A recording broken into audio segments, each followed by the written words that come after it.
The only thing I disagree with is vandalizing public properties, where this is the reason why we tell people, by any means, war is not good. Whether a protest that result to war or war that result to protest. I don't care whatever it is. Mozambique TV. Actually need to know what is going on right now in Nepal, because Nepal parliament, as I'm talking to you, was set on fire earlier today.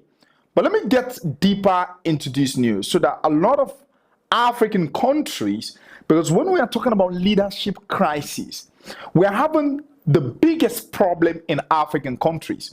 Now, first of all, if the Gen Z, if the youth of Nepal could troll out on the street on a protest, and it gets worse to the point the authorities, the police, the army were not able to stop them. They went down and bounced down Nepal's parliament. This is to tell you this is something big. And that is not even the breaking news. Nepal's prime minister has to resign. And he said they actually want to pave way for the need to actually readjust corruption in Nepal. But what actually happened, if you are seeing parliaments on fire, I mean, prime minister resigning and people running for their life, and guess what happened? They said more than 700 inmates escaped from the other prison, and the other one, more than 127 inmates escaped. So this is to tell you this is something serious. But you might want to know what actually led to this. All right. Now, a law was passed in Nepal wherein people, the world people of the Nepal population, that we're talking about population of 30 million, that they cannot use social media. When I'm telling about social media, there are specific social media like YouTube, like Facebook, and that of the Twitter. We are banned from using these social medias. And the people felt like if this is what is happening, they are suppressing their voices. They are limiting their freedom. Therefore, if let's just say 30 million people, almost 90% of the population actually are using smartphones or smart devices to actually check on social media, whether for fun, whether to rectify information, or even pass out an information. Imagine a government put ban on this social media saying, no way, anybody living in such country won't be able to access these social medias. So in another word, it simply means in a world where social media is making more sense to the Gen Z, imagine those things are cut off. Imagine the country where you are now, not using Facebook, not using Twitter, not using YouTube. Bro, it simply just means your eyes are open, but you cannot see. Your mouth is open, but you can't say anything. So, the Gen Z of Nepal said, no way, we're not going to take this. We have to troll on the street.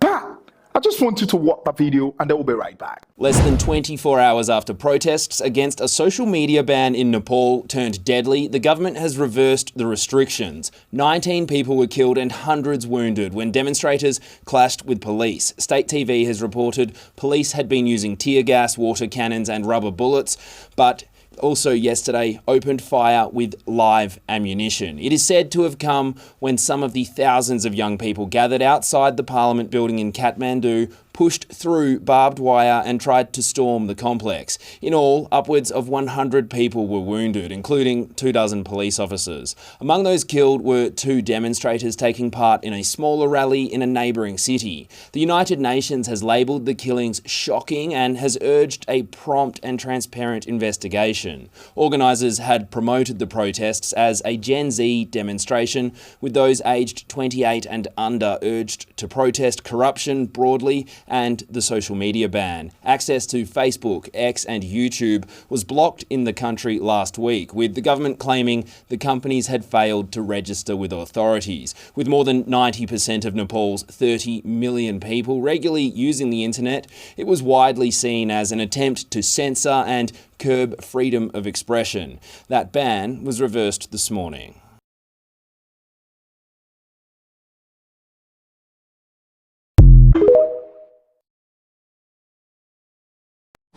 After watching the video, share this video so that other African leaders can actually see this.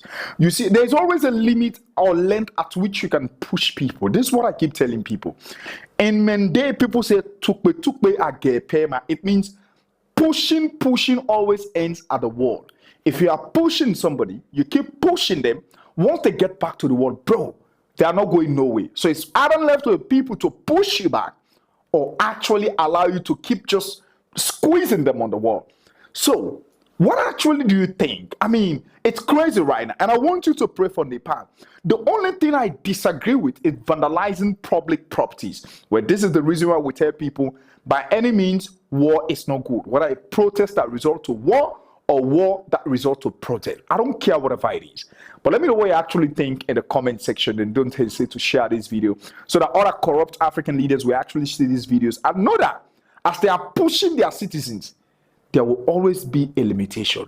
And they don't want to get to that point like Nepal, where the parliament will be burned down and the prime minister will be left with no alternative but to resign immediately. Thanks for watching. Let me know what you think, and then I will see you in the next video.